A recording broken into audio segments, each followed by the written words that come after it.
Hook, belt, chain কিচ্ছু লাগে না।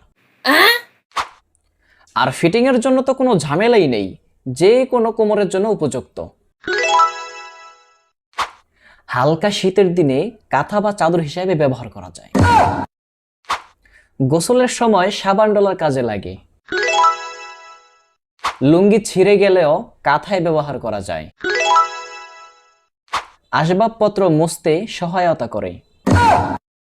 রাস্তায় জলাবদ্ধতা হলে লুঙ্গি প্রয়োজন মতো উঁচিয়ে কোনো রকম না ভিজিয়েই পার হওয়া যায়। প্রকাশ্যে ড্রেস চেঞ্জ করার জন্য লুঙ্গির ব্যবহার সর্বজন বিদিত হলেও সমস্যা একটাই, ইজ্জত সামলে রাখতে হবে। কারণ কপাল খুললে সবাই অখুশি হলেও নিজে খুশি, কিন্তু লুঙ্গি খুললে সর্বনাশ। ভুল করলাম বস। কি হলো বস?